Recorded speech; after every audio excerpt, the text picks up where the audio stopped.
What's up?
We'll let the party start.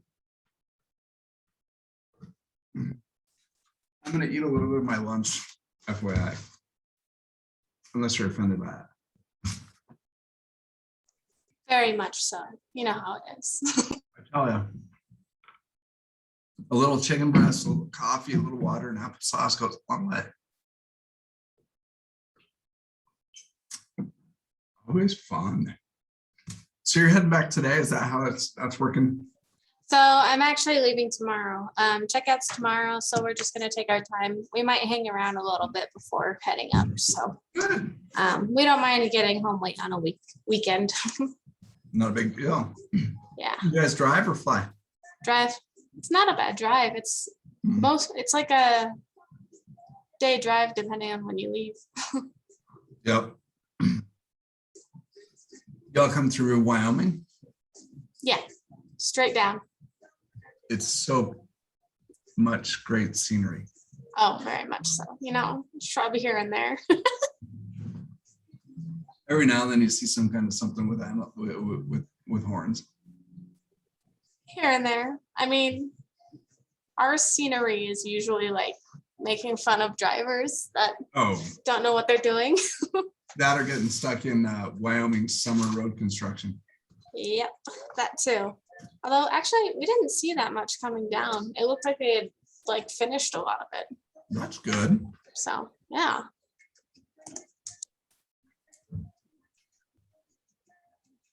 Well, it looks like us and Gwen.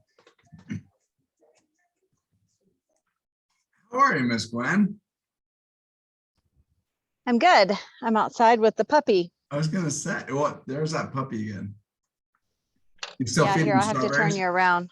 There he is. Oh, look at that guy. He's a baby He's so shark. cute. He is super cute.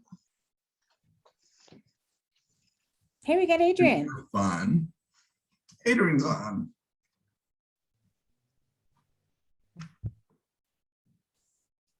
All right, well, it's 1 minute after. Let's have some fun. There's just a handful of us on. Obviously, I have an agenda, and that wouldn't surprise anybody if I didn't. And since there's just a couple of you, tell me what's going on in your world. What can we help you out with?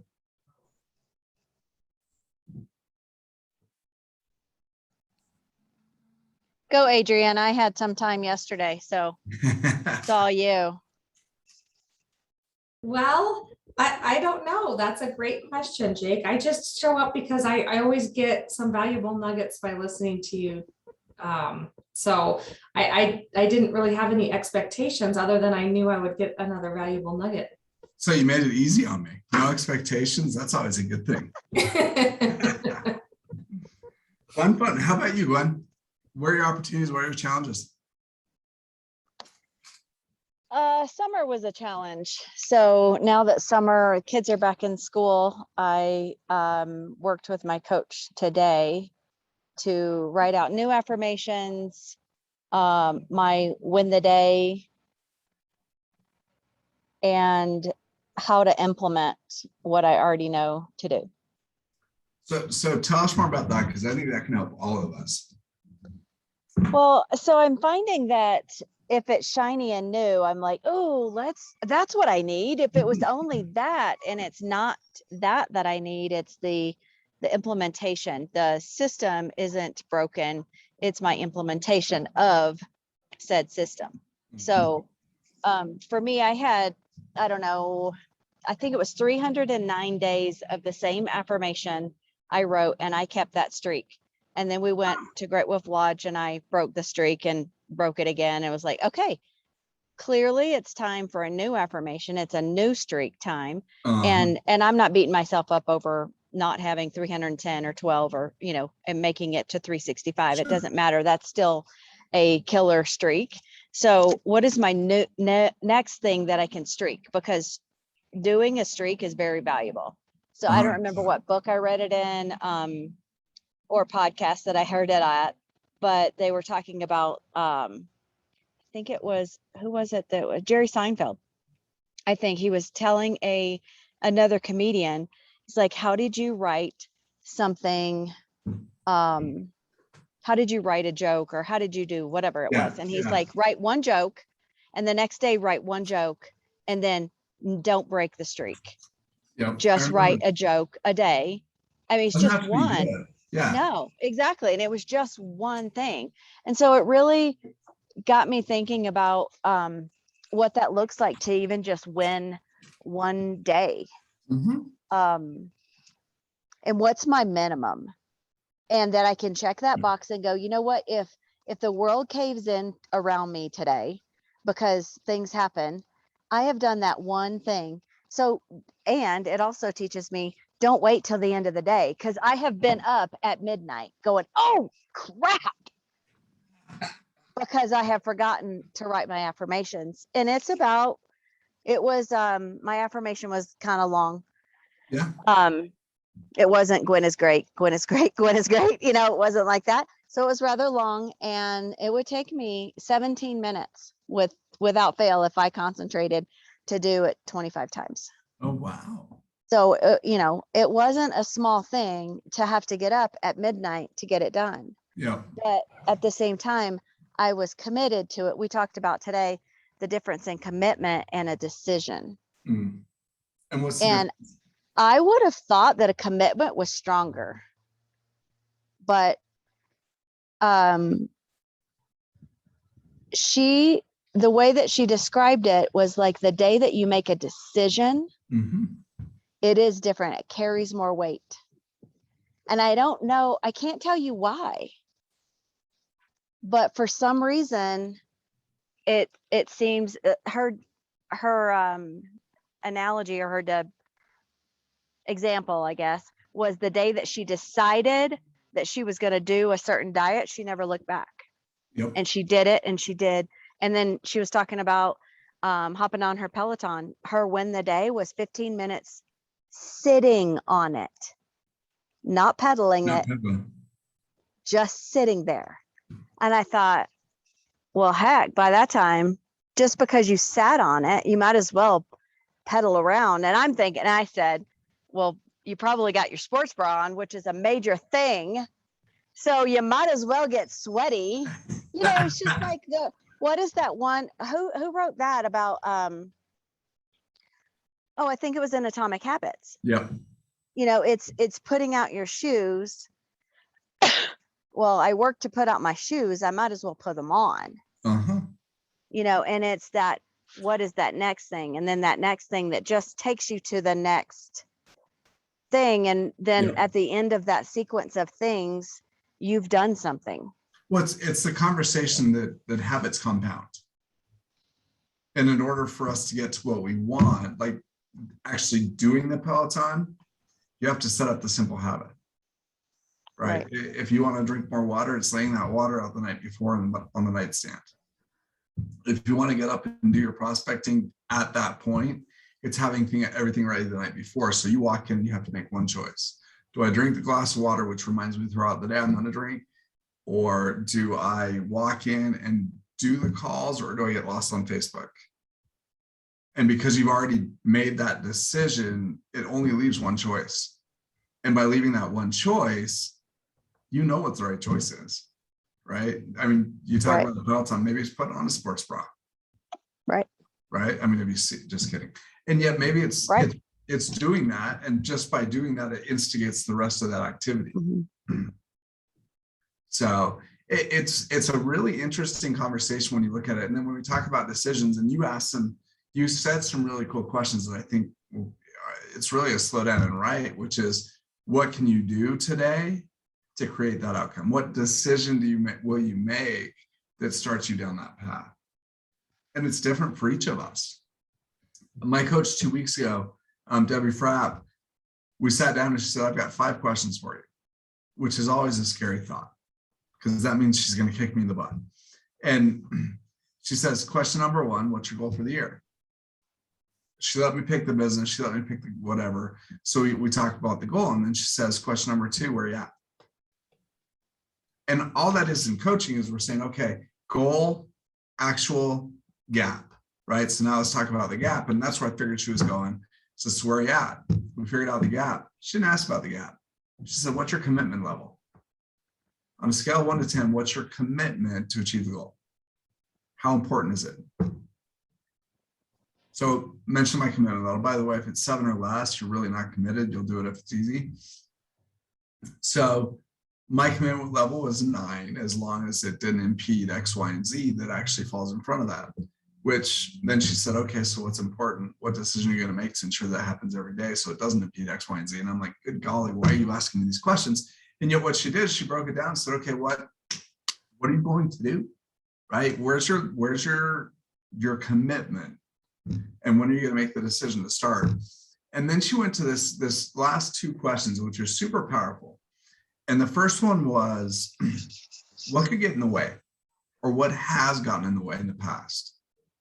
You know, where you may be in a 7 or a 6 or a 5, what showed up in your world to distract you? So I wrote it all down.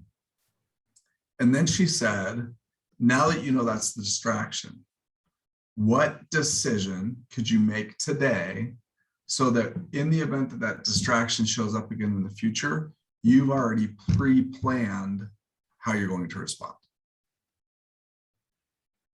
So 5 simple questions. And yet when you start to backtrack into that conversation in any aspect, right? It could be your physical world, it could be your life, it could be your family, it could be your business, it could be your wealth, it could be, you name it. And you go back and say, okay, what's my goal? Where am I at? Based on the time frame, what's the gap? How committed am I? What gets in the way, or what do I allow to distract myself? And what decisions can I make today so that if that shows up, I ensure that I still achieve it? You know, and it sounds really simple, and yet it's super powerful.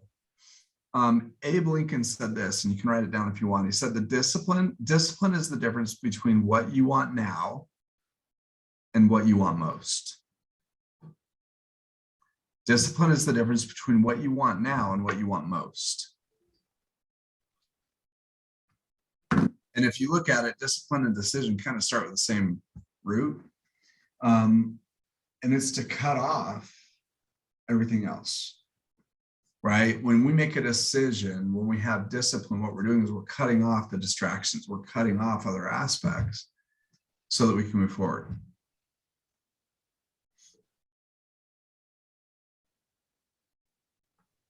So there's Jake's run-on sentence. And yet, what are your thoughts?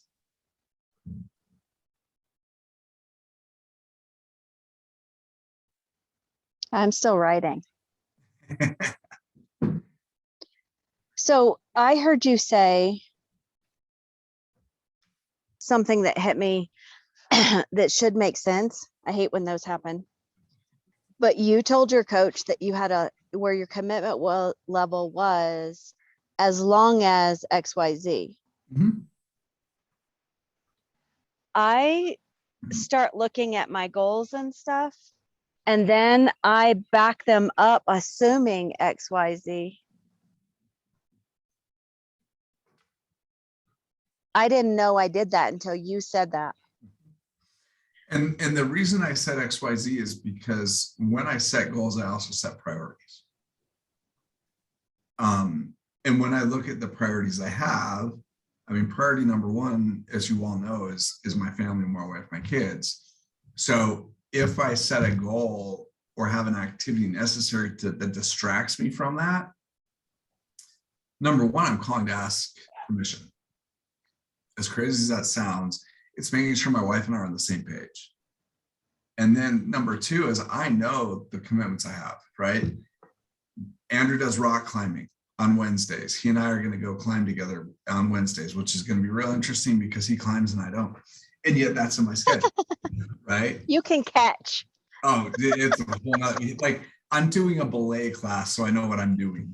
And he's like, I can belay you. And I'm like, you weigh 12 pounds. What happens if I fall? You're like, and yet, you know, it's okay, here's my priority. And you can't have multiples. It's what's the priority in that moment? Oh, by the way, what's my backup plan? So if this happens, what am I going to do different? I'll give an example. So Caleb's playing soccer and we've got all sorts of stuff going on there. It's real fun. He's playing high school right now. They're 6-0, ranked second in the state. That's one of my priorities, is to get to his games. Well, last couple of weeks, he's been sick.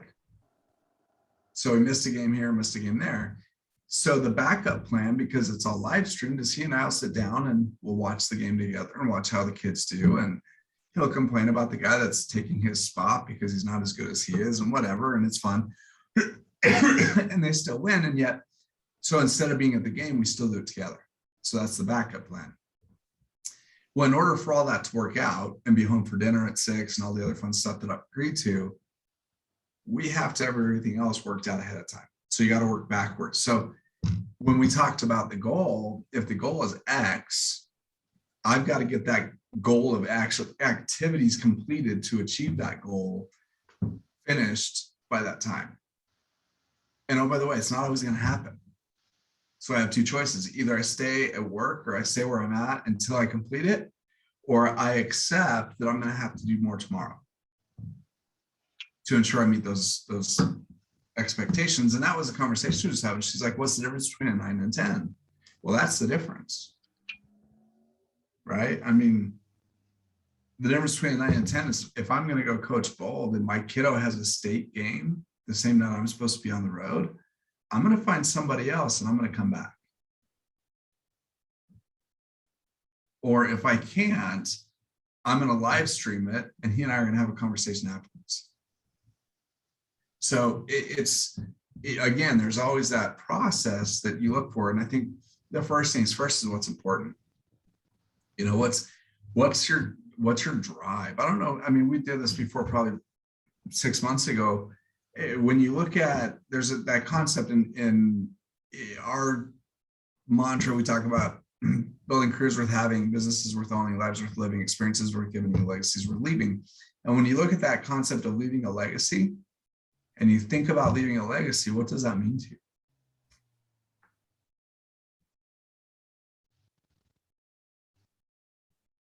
Don't be afraid to jump in. And yet, what does that mean to you when you hear leave a legacy? If somebody were to ask you, you know, how do you leave a legacy? What is it you plan on leaving? I want to leave, you know, life experiences with my family. I mean, I want us to do things together. So when we're gone, they're going to remember, they're going to have gotten to do things that they would not have done without So doing us. experiences. Travel, you know, going to, you know, maybe going to a big event, or, you know, we took our kids on a 3-week bus tour of England, Scotland, and Ireland when they were in middle school, because they needed to see the world was not the United States. Yeah. And, you know, that it's a lot bigger and more complex than what they see in their everyday life. Yeah, 100%. What else? What else do y'all think or feel or experience when you hear leave a legacy?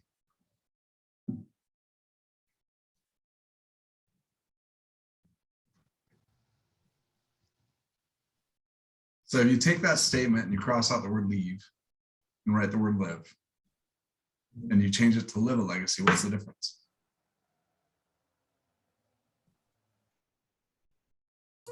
I think what Holly just described was living a legacy. Mhm.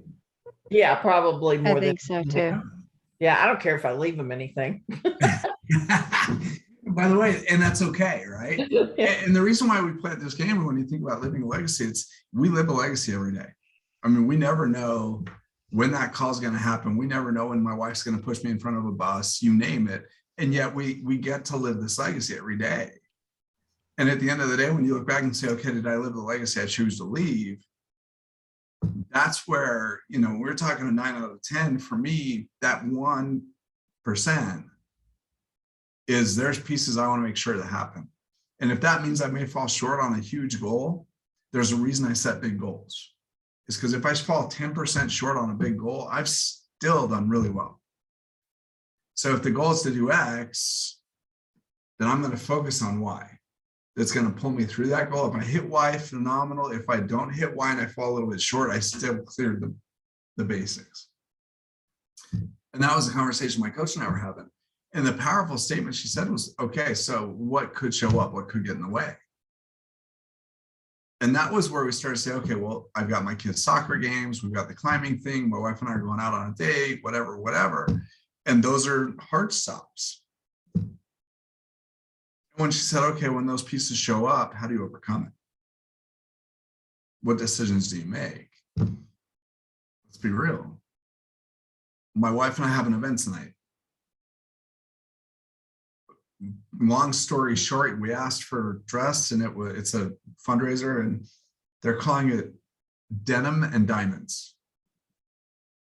She can't stand those because it's like, wear whatever. And she's like, okay, I'm going to walk in overdress, or I'm going to walk in underdress. And I'm like, give me a t-shirt and shorts. You know, so I'm like, you tell me what you're going to wear, I'll match it, doesn't matter. So she spent all the day worried about it. Okay, so Jake, Texas girl here. You're never overdressed. That's right. That's what I told her. Underdressed, never overdressed. So we're having this conversation, and she keeps pinging me throughout the day. Well, here's what I know. I've got specific things I have to accomplish today before I can leave. So going back to the conversation, I have a choice to make. She knows I'm working. We have an agreement that when we're here, I may not respond right away, whatever. So I'm literally, my phone is face down on the, and I'm focused on what I got to get accomplished. When it's done, I'll pick it up and I'll text back or I'll call back. It is what it is. And yet that was the pre-paced decision, was that if it wasn't important in the moment, if it wasn't urgent, I set to the side, right? I mean, if I get a text that says, hey, Caleb cut his hand off, sweet, I'll probably pick that one up. And yet it goes back to having that discipline of doing what's important when it's important, so you can do the other things that are important when they're important, right? When we talk about the one thing, it's not about doing just one thing. It's about what's the one thing you can do in those different areas of your life that will make an impact. And that could be every day, that could be once a week, you name it, you get to choose that. And yet, what is that one thing? There's another statement that's really interesting, and it's out of the one thing. Gary says, productivity isn't about being a workhorse, keeping busy, or burning the midnight oil. Productivity isn't about being a workhorse, keeping busy, or burning the midnight oil. It's about priorities, planning, and fiercely protecting your time. Priorities, planning, and fiercely protecting your time. That's productivity.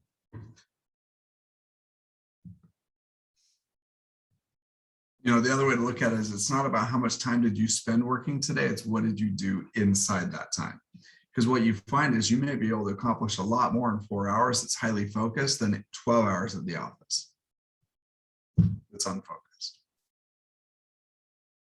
And it's just pre-planning that. And like Gwen was sharing, it's having everything ready so you don't have to make the choice to make the choice. You make one decision that leads to the next, leads to the next, and it's just a domino effect. And before you know it, you've accomplished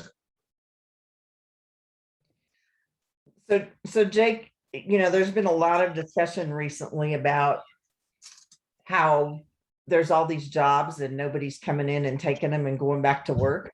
And I read an article and they said, even in the states with Republican governors that said, we're not going to take any more of that extra money, it's still the employment hasn't bounded back like they expected. There's still a lot of open jobs and unemployment. And they said it's like people have changed their way of thought, you know, thinking. And, you know, we had the what was it, the revolution, the industrial revolution, where everything became being somewhere for a certain length of time for X amount of dollars. And I believe, or am beginning to believe, that this pandemic and this forced shutdown had people thinking, I don't want to have to be X place for X amount of time for X amount of money. I need to say, this is what I'm supposed to do, and I want to get it done. And when I get it done for X amount of money, I'm done. So Britt, chime in if I'm wrong. However, I can tell you this, the new agents we have coming in the market centers right now, they're not messing around. They're coming in, they're doing business quick. They understand it's not just sit back and hope somebody sends you money for your vacation. That truly, if you want to get engaged and get involved and have success, you got to do the work. And the challenge with that is we're seeing some folks that have been in the business a long time that haven't established those habits, that are losing transactions to the new agents who are crushing them. And it's because they're walking in making a choice. And for me, it's awesome. It's fun to watch because at some point we've all been new. And it's choosing to succeed by doing the most important activities, even if it's uncomfortable. And that becomes the difference. I mean, it's not comfortable to all of a sudden start living by a calendar. I mean, we got into this job for freedom. I didn't want anybody else to tell me what to do, like you were saying. And then all of a sudden, if you live your own schedule and you don't do what you need to do within that time, freedom leads to poverty. And that hurts. So, but it's your choice. I mean, to me, it's your choice. Do you want to work and pay your bills and have a good lifestyle, or do you want to fart around and starve? it really, and it comes down to, that. And, I'm interested, it would be interesting to see how this plays out over time, because these people are eventually going to have an income, because those of us that are working aren't going to want to pay for them to sit at home. So we'll have to see what happens. But yeah, Let's flip the script a little bit. Mhm. Who's been to the office lately? I have. So some of us. What are you seeing at the office? What are you seeing with team meetings? What are you seeing even with Jake's day? Where are we all at? A lot of people are at home. So even we are having that same challenge. Mhm. So it goes back to the conversation, how much more effective are we at the office around like-minded people that are doing the activities that are going to help us create the results versus sitting in, as I call it, my backyard office, doing my best not to be distracted. And then my wife shows up and says, hey, will you make the boys lunch? You can't really say no in that moment. So we make a choice, right?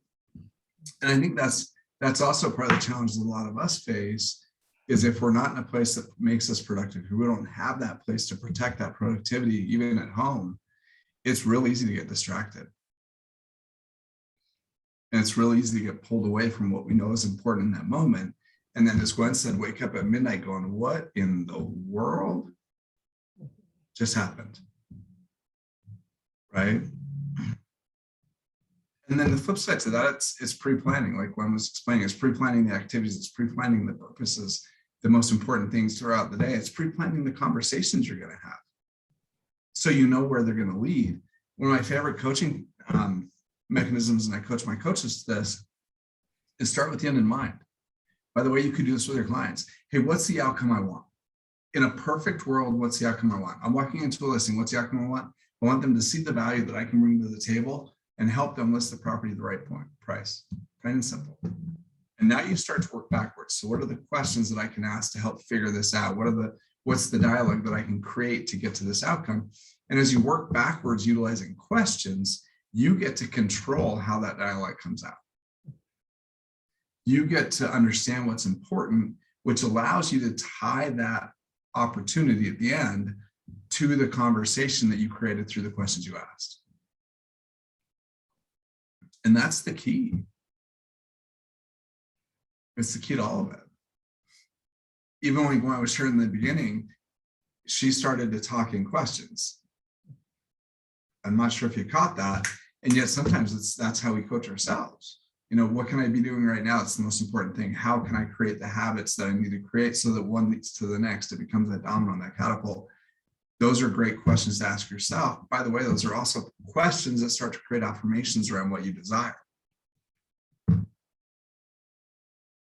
And that's the cool part. Atomic Habits, love it to death. There's a ton of other cool stuff out there.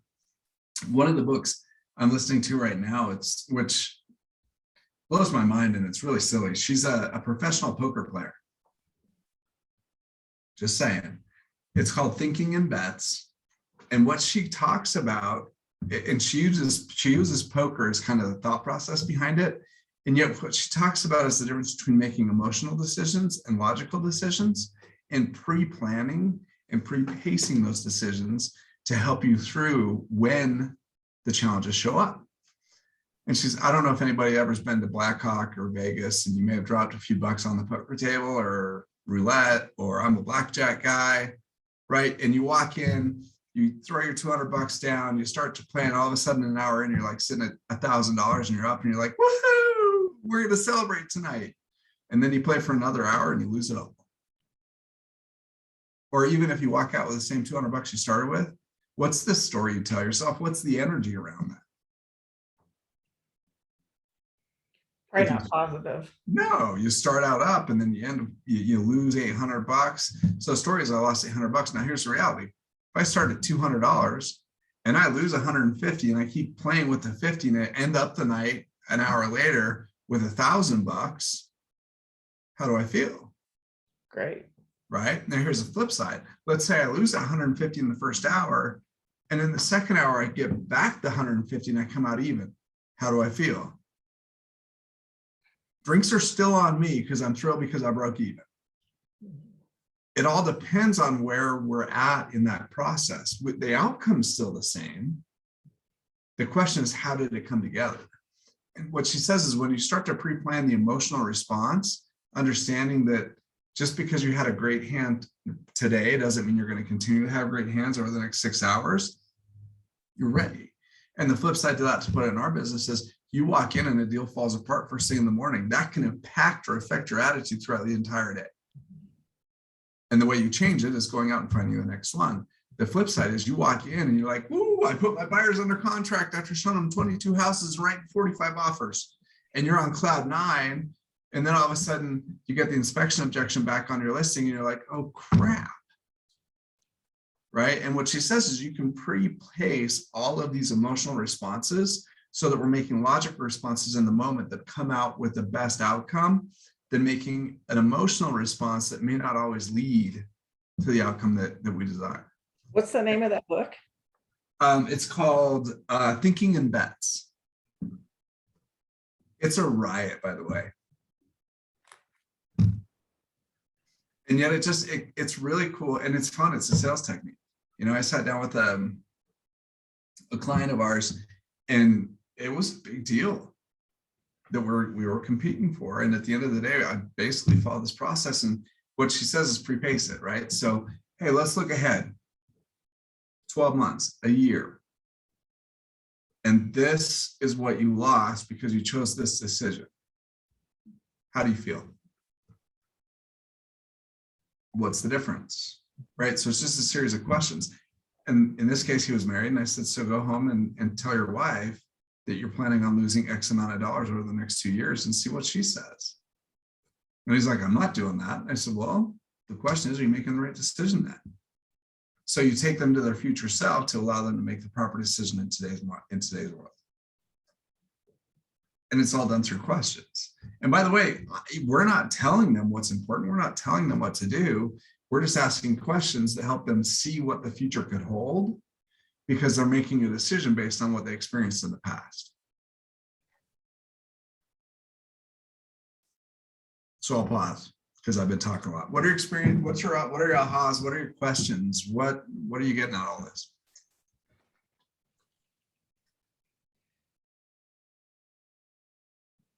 Well, I have always my discovery of having been in this business a long time and through a lot of good people with Keller and multiple bolds is so much of real estate is all about the mindset. Everything else, it is a roller coaster and we either can control our mindset or we can't. And we're kind of responsible for managing the roller coaster for our client to make it more of a, you know, that we can't take away the ups and downs, but you can minimize them. Mm-hmm. And a lot of that is just coaching them through the process, the ups and downs.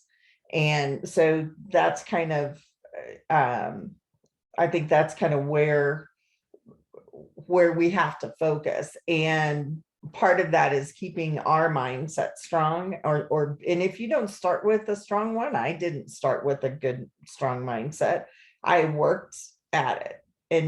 And Gwen was talking about affirmations. You know, I went to Bold and we had the little drive that we put, you know, and I saved my, you know, and I was like, oh my gosh, doing these stupid affirmations. I mean, I'm not doing these stupid affirmations. And I would be getting ready and I would have them playing. Wouldn't say them, I would just have them playing. You know, and then you start saying them like, and you're like, this is stupid, you know, and you keep doing it and you keep doing it and you keep doing it. And then your mindset changes. Mm-hmm. Even when I thought it was dumb to be doing it. It's interesting, isn't it? Mm-hmm. What else? So what hits me is fiercely protecting your time. And I will say that I have improved in that, that area over, gosh, what has it been, 11 years? And it's still a work in progress. And I don't know if anyone else's family or just your surroundings kind of behave this way, but when you are your own boss, right? You don't have to go to a job per se and answer to anyone. It makes it easier for them to think, well, you have more time. So can you pick up the kids? Can you do this? Can you do that? So you become everything to everybody. And that does make it difficult. I'll tell you a funny story. I just came back from Colorado because I was working there last week, and my daughter hands me this paper and she said, well, you've been out of town, so this is going to be late, but I need you to sign all these papers. And I said, well, you know, you have another parent that's perfectly capable of looking at your papers. And, oh yeah, but I didn't want to bother dad. And I'm thinking to myself, what? So, you know, that's been a challenge, is just not being 100% of everything to everybody all the time, because that can be exhausting to protect yourself. 100%. 100%. Well, it's funny because my sister just sent a picture to the family text of her first grader that had forged her signature on all our papers because she didn't want to bug mom. You know, so it's funny how that all comes together. And the other thing, and this is what I appreciate about what you shared, Adrian, is we never know the impact, even on our own kids. And then all of a sudden it shows up. You know, Caleb, he's getting ready to go to college. He and I spend a lot of time this summer going through soccer camps, and he's got an offer, and as soon as he gets accepted, it'll be formalized to play at Pacific Lutheran up in Seattle. And yet, as he was putting together his, whatever they call it, his paper that he had to write with his application, we're going through it, and he's masterminding with me, and we're going through some different things. Well, he spent a month in Costa Rica playing soccer. So it became this conversation around Pura Vida, which is it's a Costa Rican thing. It's about living in the present. And that's how they greet you. That's how they say goodbye. It's kind of their thing. And he started to talk about what that meant and all this fun stuff. And he writes this paper. And I get a text from his college coach.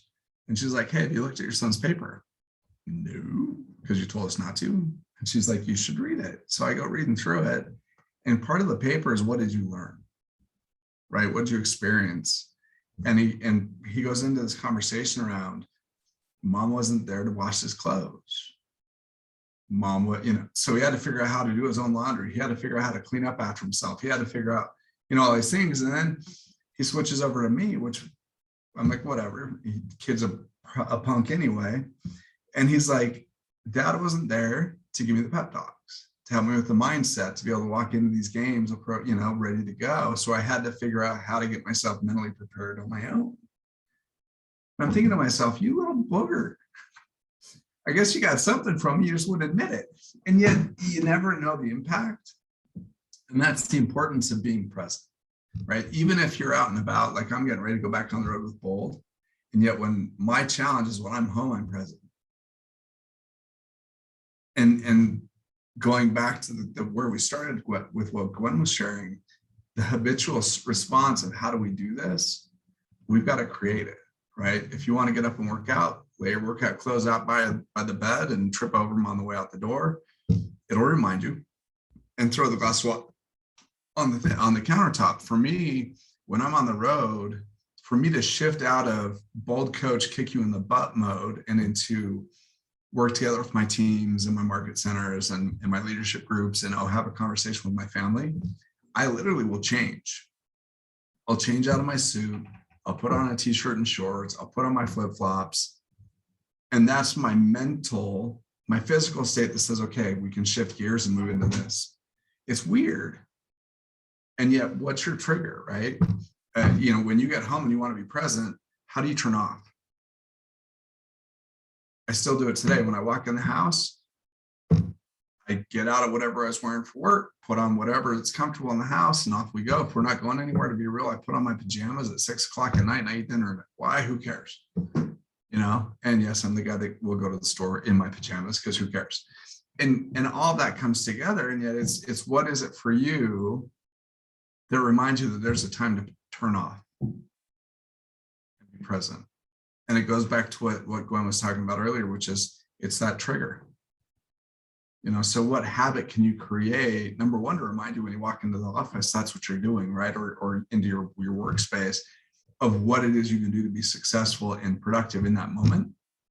And the flip side is the same conversation when it comes to your personal world. How do you do the same thing to maintain those relationships and those key relationships in your personal world and give focus where it needs to go? It may be with your kiddos, it may be with your spouse, it may be with your friends. It's how do you show up? That's the fun part. All right, a couple more ahas, we'll wrap up. Where can you implement what we talked about? Because it's a lot of hypothesis with not a lot of action steps. So how do you implement this?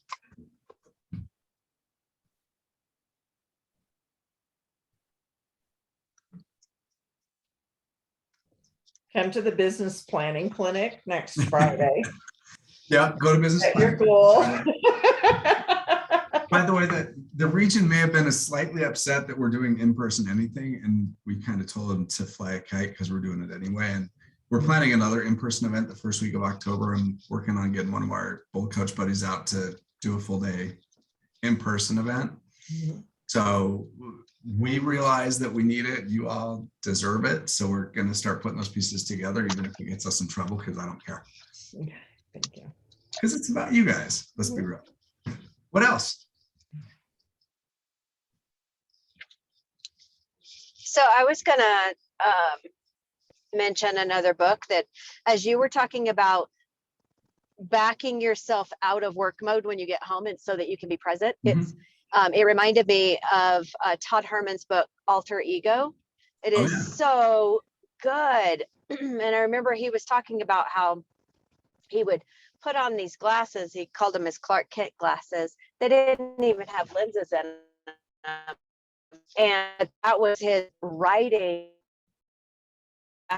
He put on his mind could start writing his book. So it's in essence, you PJs, your dad. This is your dad alter ego. It's not really even the alter, it's the real ego of dad. And everybody else can look at you and go, oh, dad mode, got it. Now I want to, and I know he's with me. Where you walk in and you still have your suit on and you've got the phone to your ear or your earbuds in, you're still working. Yep. And everybody can see it. And it just reminded me that I have some of those pieces. It's like all of these podcasts and all these books that we've all read and all the information's in your head. And you go, oh yeah, I gave up that really simple tweak that I could have, that was working. And somehow I dropped it. And then it kind of got wonky on the tracks a little bit. I need to go back to what was working and re-implement those things.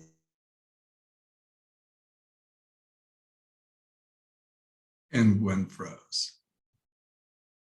She was on a roll. And yes, she's right? It's the Clark Kent glasses. It's re-implementing the things we already know. Here's the cool part. It's not hard. It's simple, right? It's just a simple, easy process. The question is, do we have the discipline to do it? And that's the hard part. Is are we willing to create the discipline, the habit that will control the outcomes? Because at some point through the discipline, we create the habit. Once the habit's created, it becomes easy. It's not hard. The hardest part is creating the habit.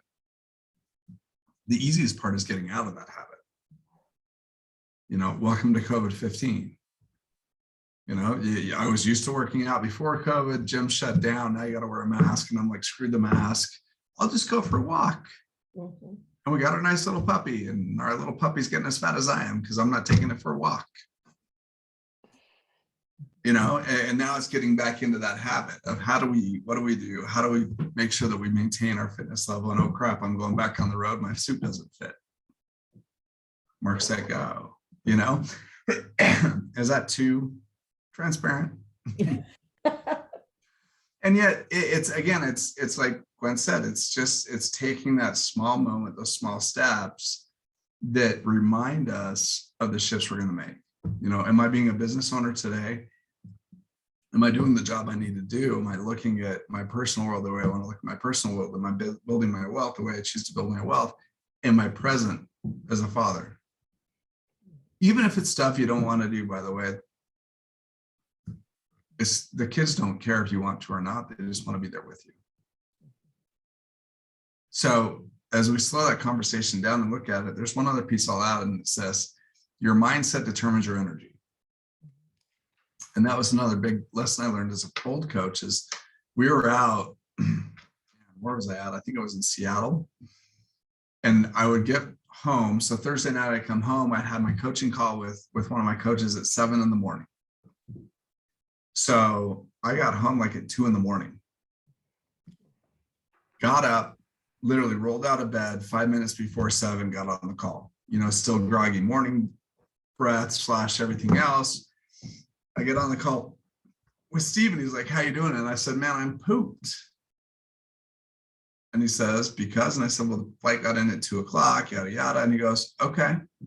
Well, you realize that's just a mindset, right? I'm like, oh, crap, here we go. Jake's going to get kicked in the butt again. And he says, no, seriously, think about it this way.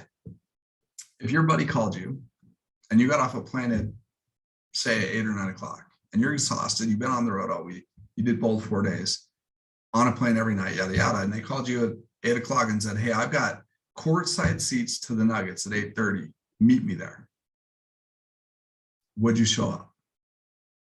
And the answer is, of course. He said, now, would you show up lethargic or would you show up with energy?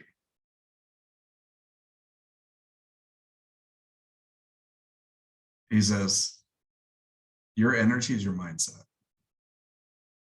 So when you get home, do you want to show up as the father who's tired and exhausted because you were on the road? Or do you want to show up as the father who's got front row seats to your kid's life and you get to be a part of it? Yeah, that was a rough call. And what it did, though, is it just brought that awareness of we get to control how we respond. It didn't matter if I was exhausted. The kids want to go play soccer. We're going to go play soccer. By the way, I would pass out at 9. And yet who cared? Because I got to spend that time with them. Showing up Friday night and them says, okay, let's go for a date. We're going out for a walk. We're going to talk, yada, yada, do what we always do. And I'm like, dude, can I just go take a nap at 6:30 instead of going on a date? Yeah, that won't work well.